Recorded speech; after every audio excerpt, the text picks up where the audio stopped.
Hello friends, नमस्कार। जय हिंद, जय भारत। आप सभी का आपके चैनल पर हार्दिक अभिनंदन एवं स्वागत।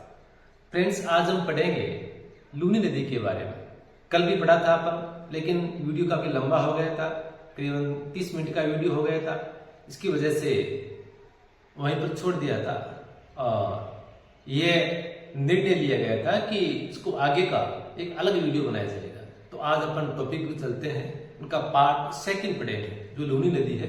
पार्ट 2 पर अब चर्चा करेंगे। देखिए, कल अपन छोड़ा था इस नदी को, यहां पर छोड़ दिया था। देखिए यहां पर ये बांडी नदी हमारी क्लियर हो गई थी। जो बांडी नदी है, लूनी की साइड नदी, यहां तक अपन क्लियर कर चुके थे। और आज इतना पार्ट देखिए, यहां से लेकर यहां तक ये पढ़ना है। तो पीछे वाला पार्ट कल पढ़ चुके हैं। तो जो भाई नया है और न्यू है तो देख रहे हैं, तो प्लीज आपको यदि समझना है तो इससे पहले वाला जो वीडियो है पार्ट फर्स्ट, वो जरूर देखें। उसके पश्चात ही सेकंड पार्ट वो देखें, अन्यथा आपकी समझ में नहीं आएगा। और देखिए फ्रेंड्स, मैं आपसे बार बार ये रिक्वेस्ट करता रहता हूँ कि मैं एक कोई नदी नहीं पढ़ा रहा हूँ, किसी लोग नूरी नदी पढ़ा रहा हूँ। यदि केवल मैं नदी पढ़ाता तो ये 10 मिनट का वीडियो मुश्किल से होता, 10 मिनट के अंदर ही मैं इसको खत्म कर देता।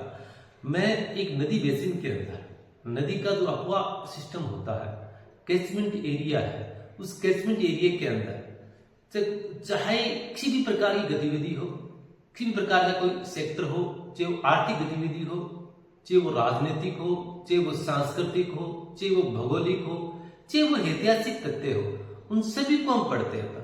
और वो भी आपस में जोड़कर, आपस में कनेक्ट करके, ताकि हम भूले नहीं। इस प्रकार से नहीं कि एक टॉपिक को पढ़ा के और नदी पढ़ा और अन्य जो टॉपिक है उनको छोड़ दिया। ये सभी टॉपिक्स होते हैं, आपस में रिलेटेड होते हैं। तो अपन चलते हैं आगे का जो पार्ट्स पढ़ने के लिए तैयार हो जाए। यहां तक पढ़ लिया था। आज हमारी नदी आ रही है सुगड़ी नदी था।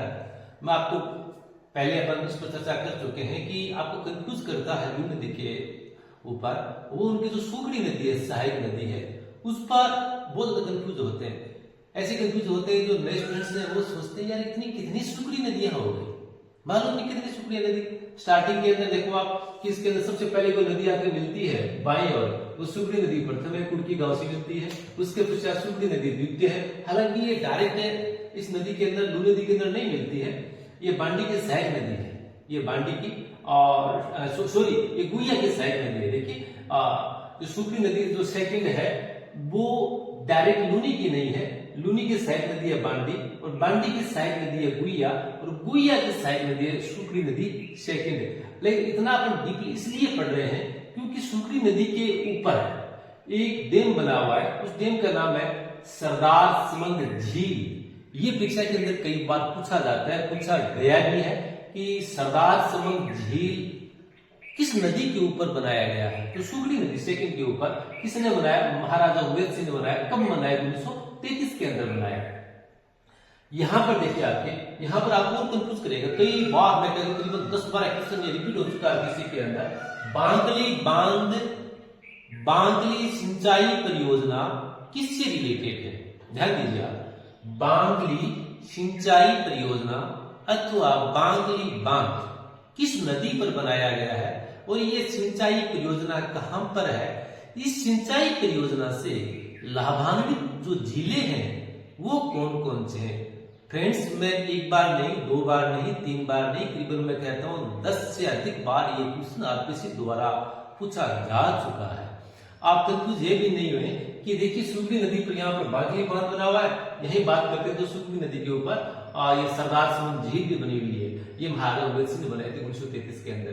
तो देखिए सुगड़ी नदी, यहाँ पर कई नदी राजस्थान के अंदर सुगड़ी के नाम से कई है, तो आप कंफ्यूज बिल्कुल भी नहीं हुए। यहाँ पर अपन पढ़ते हैं सुगड़ी नदी थर।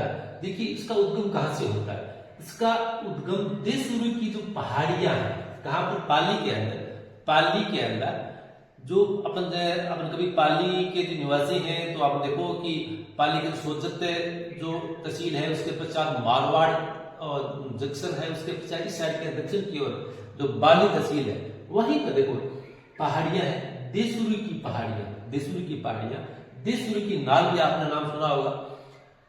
जो देसूरी की नाल है वो किससे जोड़ता है फ्रेंड्स? वो मारवाड़ को मेवाड़ से जोड़ने वाला एक रास्ता है, दरा है, देसूरी की पहाड़ियां। तो देखिए देसूरी नाम आते ही देसूरी, हाथीगुड़ा, इस प्रकार से सोमेश्वर, ये क्या है परीक्षा के अंदर बहुत डीपली क्वेश्चन पूछा गया है कि देसूरी, हाथीगुड़ा, सोमेश्वर ये किससे रिलेटेड है? और इसका ऑप्शन था कि ये अरावली के अंदर दरे है। अब ये इनको देसूरी की नाल, हाथीगुड़ा की नाल, सोमेश्वर की नाल कहते हैं। अब नाल हमारे यहाँ पर राजस्थान के अंदर देखिए जो रास्ते होते हैं, पहाड़ी क्षेत्र होते हैं, एक क्षेत्र को दूसरे क्षेत्र को जोड़ने वाले पहाड़ों के बीच तंग दरे होते हैं, रास्ते होते हैं, उनको नाल कहते हैं। हर सेक्टर के अंदर, हर क्षेत्र के अंदर इन रास्तों के नाम अलग अलग है। जैसे हमारी शेखावाटी है, शेखावाटी के अंदर उन्हें क्या कहते हैं? रास्ता कह देते हैं भैया, रास्ता कह देते हैं। वहीं दक्षिणी राजस्थान है, दक्षिणी राजस्थान के अंदर पहाड़ियों के अंदर एक स्थान के दूसरे स्थान को जोड़ने वाले जो पहाड़ियों के बीच तंग रास्ते होते हैं उन क्या कहते हैं? नाल कहते हैं।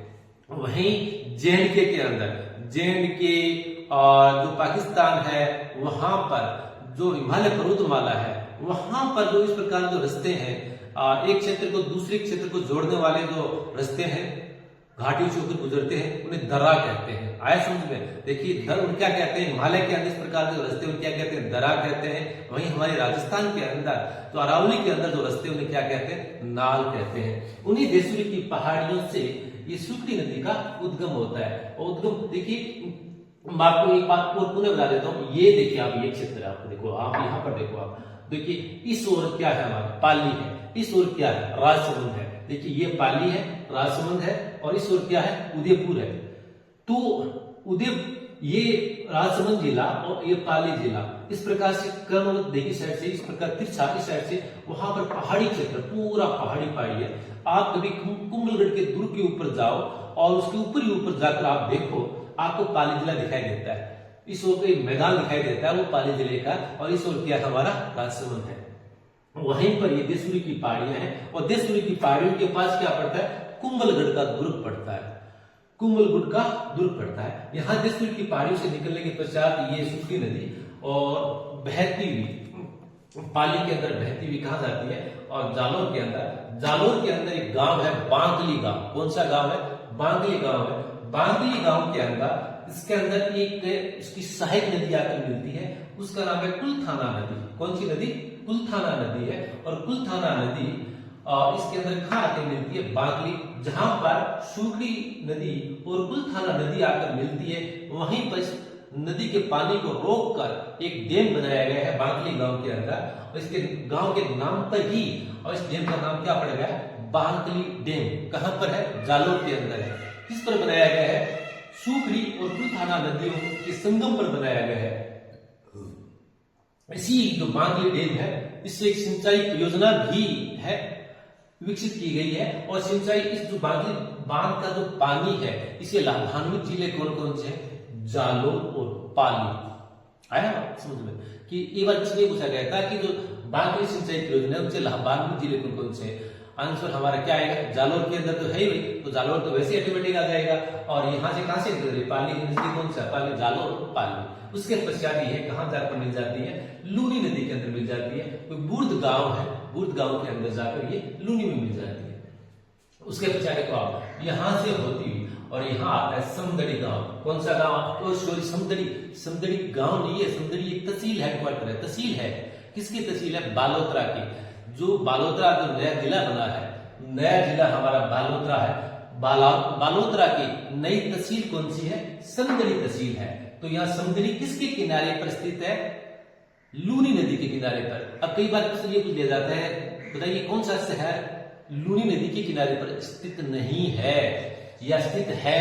उस टाइम के अंदर आपको मालूम होना चाहिए कौन सा शहर लूनी नदी के किनारे पर है, कौन सा नहीं। तो समदड़ी है, जो बालोतरा की तहसील है, वो किस नदी किनारे पर है? इसके ऊपर लूनी नदी के किनारे पर है। और यहां चलते हैं आगे, जैसे समदड़ी से पार करती है लूनी नदी, वहां पर एक गांव आता है। कौन सा? मांगल गांव। कौन सा गांव आता है? मांगल गांव। वहां पर इसके अंदर एक नदी आती मिलती है, मिठड़ी नदी। कौन सी नदी मिलती है? मिठड़ी नदी। देखो, और यह नदी कहां से निकलती है? बाली से निकलती है। जो बाली तहसील है, बाली तहसील से ये नदी निकलती है और निकलकर, और ये नदी मांगल गांव के अंदर, जो बालोतरा और सौंदर्य उनके बीच के अंदर है मांगल गांव, वहां पर जाकर ये नदी लूनी में मिल जाती है। लूनी की सहायक नदी है। आगे चलिए, जैसे यहां आते हैं तो क्या आ गया हमारा? बालोतरा आ गया। क्यों आ गया? अब बालोतरा। अब बालोतरा आते ही हमारे दिमाग के अंदर आना चाहिए बालोतरा है तो है क्या? बालोतरा राजस्थान का न्यू जिला है। इस बालोतरा न्यू जिला, बालोतरा प्रसिद्ध क्यों है, यह भी आपके ध्यान में आना चाहिए। बालोतरा, तो देखिए बालोतरा तो रंगाई और छपाई उद्योग के लिए प्रसिद्ध है। अब जैसे ही नाम आया कि रंगाई और छपाई के लिए, अब रंगाई और छपाई की बात आती है तो देखिए बालोतरा की रंगाई छपाई, उसका नाम क्या है? तो बालोतरा की जो रंगाई और छपाई है उसका नाम है मलीर प्रिंट। किस प्रिंट के लिए प्रसिद्ध है? ये मलीर प्रिंट के लिए प्रसिद्ध है। और यहाँ मलीर प्रिंट, अब राजस्थान के अंदर कौन कौन से प्रिंट है? इसके अंदर किस रंगों का उपयोग किया जाता है? बालोतरा के अंदर, बालोतरा के अंदर जो मलीर प्रिंट है उसके अंदर काला और भूरा रंग का प्रयोग किया जाता है। ध्यान दीजिए, मलीर प्रिंट के अंदर काला और भूरा रंग का प्रयोग किया जाता है। कौन से कपड़े पर यह प्रिंट किया जाता है? हाथ से किया जाता है, टपा पद्धति होती है। तो देखिए इसके अंदर पॉलिस्टर और जो सूती वस्त्र होते हैं कपास से बने हुए, उस पर प्रिंट का कार्य किया जाता है। तो पॉलिस्टर और कपास जो से बने जो वस्त्र हैं उन पर प्रिंट करने की वजह से इस बालोतरा का नाम पॉलीलीन कस्बा भी है। किस वजह से? क्योंकि पॉलिस्टर के कपड़े पर और सूती वस्त्रों पर मलीर प्रिंट से छपाई और रंगाई का कार्य किया जाता है। इस प्रिंट का नाम है, जिनकी वजह से बालोतरा का नाम पॉलीलीन कस्बा भी है, प्राचीन नाम से जाना जाता है। और यहाँ पर देखिए, और यहाँ पर इस नदी का पानी क्या हो जाता है? दूषित हो जाता है। बालोतरा में देखिए, बालोतरा से जितना इसको मैं डीपली पढ़ाऊं उतना ही कम। नंबर 1, कहां पर जाकर लूनी नदी का पानी अत्यधिक दूषित हो जाता है? बालोतरा में जाकर लूनी नदी का पानी अत्यधिक दूषित हो जाता है। क्यों हो जाता है? परीक्षा के अंदर पूछ लिया जाए, कथन और कारण पूछ लिया जाए। क्योंकि बालोतरा के अंदर रंगाई और छपाई का कार्य किया जाता है और रंगाई छपाई उद्योग से निकलने वाला पानी लूनी नदी के अंदर छोड़ा जाता है, जिनकी वजह से लूनी नदी का पानी क्या हो जाता है? दूषित हो जाता है। जो बालोतरा के अंदर जो रंगाई छपाई कार्य किया जाता है, वहां पर प्रिंट का नाम क्या है? मलीर प्रिंट है। उस प्रिंट के अंदर किस रंगों का प्रयोग किया जाता है? काला और भूरा रंग का प्रयोग किया जाता है। अब आपके अन्य राजस्थान के अंदर अन्य जगह पर जो प्रिंट है उसके नाम भी याद रखने चाहिए। अब यहाँ पर बालोतरा, यहाँ पर क्या है? बाड़मेर की कौन सी प्रिंट का नाम क्या है? अजर प्रिंट है। वहीं चित्तौड़गढ़ के अंदर आपने बेड़स नदी पढ़ा होगा, तो बेड़स नदी के किनारे पर एक गांव है अकोला। कौन सा गांव? अकोला। तो वहां पर भी देखिए, वहां पर दाबू प्रिंट का कार्य किया जाता है। अब इसका नाम दाबू प्रिंट क्या है? देखिए बेड़स से चित्तौड़गढ़ की जो चित्तौड़गढ़ जिला है उसकी तहसील है कपासन, नाम सुना होगा। कपासन, इसका नाम कपासन क्यों पड़ा? क्योंकि वहां पर प्राचीन काल से कपास और सन की कसी होती आई है और वहां पर इसकी कई मिले नहीं कपासन के अंदर, उसकी वजह से इसका नाम क्या पड़ गया? कपासन, प्राचीन नाम से कपासन। और राजस्थान की 2 नंबर की सबसे बड़ी दरगाह कहां पर है? कपासन के अंदर है। कपासन का एक गांव है, कौन सा? अकोला। कहां पर स्थित है? बेड़स नदी किनारे पर स्थित है। बेड़स नदी के किनारे पर स्थित अकोला है। वहां पर किस जाति के लोग रहते हैं? छिपी जाति के लोग रहते हैं। और वो क्या करते हैं? वो प्रिंट का कार्य करते हैं, हाथ से रंगाई और छपाई का कार्य करते हैं। और उस छपाई का नाम क्या? दाबू प्रिंट है। उस दाबू प्रिंट का नाम क्यों पड़ा? क्योंकि बेड़स नदी के जो दोनों ओर जो क्षेत्र है कपासन के अंदर, वहां पर काली मिट्टी मिलती है। और काली मिट्टी से, किस मिट्टी से? काली मिट्टी से वहां पर कपड़े पर दबाया जाता है। जिस भाग को प्रिंट नहीं करना है, मैं आपको कैसे समझाऊं? देखिए मैं आपको, ये मेरे पास ये कपड़ा है, मैं आपको ये कपड़ा है, ये देखिए, आपको यहां पर मैं ले लेता हूं। देखिए ये है। अब इस पर आप दाबू प्रिंट करनी है, तो मुझे यहां पर इस भाग पर हमें प्रिंट नहीं करनी है, इसको रंगना नहीं है। तो क्या करूंगा मैं? इसको बांधा बांधने के पश्चात इस भाग पर काली मिट्टी का लेप लगा दिया जाता है, और काली मिट्टी का लेप लगाकर दबा कर छोड़ दिया जाता है, काली मिट्टी का लेप लगा दिया जाता है। उसके पश्चात अन्य जो भाग है वहां पर रंगाई छपाई का कार्य किया जाता है, और इस प्रिंट का नाम क्या पड़ गया? दाबू प्रिंट पड़ गया। कहां की प्रसिद्ध है? चित्तौड़गढ़ के अकोला गांव की प्रसिद्ध है। और किस जाति के लोग करते हैं? छिंपी जाति के लोग करते हैं। और वही हमारे जयपुर के अंदर, चलो जयपुर के अंदर बगरू है, बगरू की जो प्रिंट है वो भी प्रसिद्ध है, बगरू प्रिंट। तो बगरू प्रिंट के अंदर किन रंगों का प्रयोग किया जाता है? काला और लाल रंगों का प्रयोग किया जाता है। ध्यान दीजिए, बगरू के अंदर, जयपुर के अंदर जो प्रिंट है उसके अंदर किस रंगों का प्रयोग किया जाता है? काला और लाल। वहीं पर जो हमारी बालोतरा के अंदर मलई प्रिंट है उसके अंदर किस रंगों का प्रयोग किया जाता है? काला और भूरा। और वहीं जो इसके अंदर आपको अकोला व चित्तौड़गढ़ है वहां पर जो दाबू प्रिंट है, दाबू प्रिंट से बने कपड़े हैं उनको मेवाड़ी भाषा में क्या कहते हैं? फेंटा कहते हैं। क्या कहते हैं? फेंटा। तो देखिए इस प्रकार से हमारा बालोतरा। अब बालोतरा एक कुछ और आता है, जब मध्य राजस्थान के अंदर अत्यधिक वर्षा होती है, मध्य राजस्थान के अंदर अजमेर के अंदर अत्यधिक वर्षा होती है, राजस्थान के किस स्थान पर बाढ़ आती है? कहां पर आती है भाई? बालोतरा के अंदर आती है। अब आपको पूछ लिया जाए क्यों आती है? क्योंकि बालोतरा जो कस्बा है जो निम्न भूमि पर बसा हुआ है, यानी जो जिस भूमि पर बसा हुआ है वो निम्न भूमि है, नीची भूमि है, जिनकी वजह से लूनी नदी के अंदर अत्यधिक पानी आने की वजह से बालोतरा के कस्बे के अंदर और पानी ओवरफ्लो होकर चारों ओर फैल जाता है। कहां पर? बालोतरा के कारण, जिनकी वजह से यहां पर क्या आती है? बाढ़ आती है। अब बालोतरा से जैसे ही अपन 4 किलोमीटर दक्षिण की ओर चलते हैं तो वहां पर क्या आता है? वहां पर क्या आता है? जसोल गांव आता है। बालोतरा से जस्ट 4 किलोमीटर वहां पर जसोल गांव आता है। तो जसोल के अंदर क्या है? जसोल के अंदर माजीसा का प्राचीन धाम है, आप जसोल का नाम सुना होगा। उसके पश्चात करीबन 11 या 12 किलोमीटर बालोतरा से रोड पड़ती है, दक्षिण की ओर जाती है, नाकोड़ा जाती है। तो नाकोड़ा के जैन मंदिर है, नाकोड़ा का जो भैरव मंदिर है वो भी प्रसिद्ध है। तो नाकोड़ा भी आपको याद हो गया सांस्कृतिक दृष्टिकोण से, वहां के जैन मंदिर प्रसिद्ध है, भैरव मंदिर प्रसिद्ध है। वहीं बालोतरा के जस्ट ही जसोल गांव है जो लूनी नदी के किनारे पर ही है, वहां पर माजीसा का क्या प्राचीन धाम है। वहां से होते हुए हम कहां पहुंच गए भाई? हेमकुंडा पहुंच गए। अब जैसे ही हेमकुंडा पहुंचे वहां पर एक नदी आकर मिलती है। देखो ये नदी, इस नदी का नाम देखो, अब क्या नाम है आप देखो। अब हम फ्रेंड्स कहां पहुंच गए? हम फ्रेंड्स पहुंच गए हेमकुंडा के पास, जो गुड्ढा मलानी से जस्ट आगे है। गुड्ढा, एक चीज और देख लेता हूं, बालोतरा से जस्ट आगे एक गांव एक और आता है, तिलवाड़ा आता है। क्या आता है? तिलवाड़ा आता है। तिलवाड़ा खूब प्रसिद्ध है पशु मेले के लिए। उस पशु मेले का नाम क्या है? मल्लीनाथ जी का पशु मेला। जैसे हम बालोतरा से जस्ट आगे आते हैं तो बालोतरा जस्ट आते ही वहां पर एक तिलवाड़ा गांव आएगा, और तिलवाड़ा क्यों प्रसिद्ध है? मल्लीनाथ जी का पशु मेला है उसके लिए प्रसिद्ध है। अब मल्लीनाथ जी का पशु मेला है वो पश्चिमी राजस्थान का सबसे बड़ा पशु मेला है। ये कब बढ़ता है? ये मार्च और अप्रैल के अंदर 15 दिवसीय मेला चलता है। और इस मेले की मुख्य विशेषता यह है कि ये मालानी नस्ल के जो घोड़े और जो ऊंट है उनके लिए प्रसिद्ध है। और इस मेले को प्रारंभ करने वाले कौन थे? राव मल्लीनाथ जी स्वयं थे, और उनको 14वीं शताब्दी के अंदर मेले को प्रारंभ किया था, और तब से लगातार ये मेला चलता आ रहा है। बालोतरा के एक गांव है तिलवाड़ा जो लूनी नदी के किनारे पर ही स्थित है। अब अपन चलकर यहाँ पर कहा आ गए? हेमगुड्डा आ गए। जैसे हम हेमगुड्डा आते हैं, हेमगुड्डा देखिए गुड्ढा मलानी का गांव है। अब गुड्ढा मलानी के नाम आते ही, गुड्ढा मलानी क्यों प्रसिद्ध है? मलानी घोड़ों के लिए प्रसिद्ध है। और यहाँ पर एक नदी आकर मिलती है, कौन सी नदी है? ज्वाई नदी।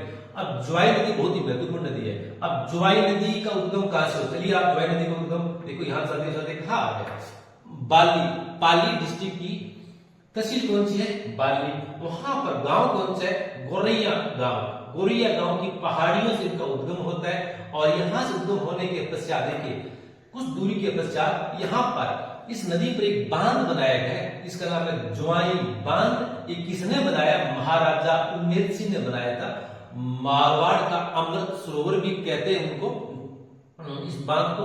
और ये इस क्षेत्र का सबसे बड़ा बांध है। उसके पश्चात देखिए यहाँ इस ज्वाई बांध के ऊपर अपन एक अलग से वीडियो बनाएंगे। बहुत सारे क्वेश्चन आते रहते हैं ज्वाई बांध के ऊपर, और मैं सोचता हूं कि इसके ऊपर जब हम डैम बढ़ेंगे उस टाइम के अंदर ज्वाई बांध पर स्पेशल अलग से एक वीडियो बनाकर 10 मिनट का डालेंगे, तब आपके बहुत ज्यादा समझ में आएगा। यहाँ पर कितने ध्यान देंगे कि पाली के अंदर ज्वाई नदी पर ही एक बांध बनाया गया है, ज्वाई बांध महाराजा रघुवीर सिंह ने बनाया था। उसके पश्चात ये नदी कहाँ जाती है, देखिए सुमेरपुर इस साइड के अंदर शिवगंज, ये पाली से बहती है। यहाँ इस साइड के अंदर पाली है और यहाँ पर क्या है, शिरोई।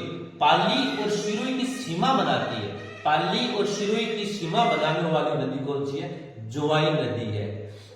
दोनों की सीमा बनाती हुई चलती है। तो देखिए यहाँ पर आप कभी शिरोई जाते हैं, आप शिरोई जाते हैं मारवाड़ जंक्शन से होते हुए, तो आप देखो सुमेरपुर क्या है, पाली की तहसील है, शिवगंज क्या है, शिरोई की तहसील है।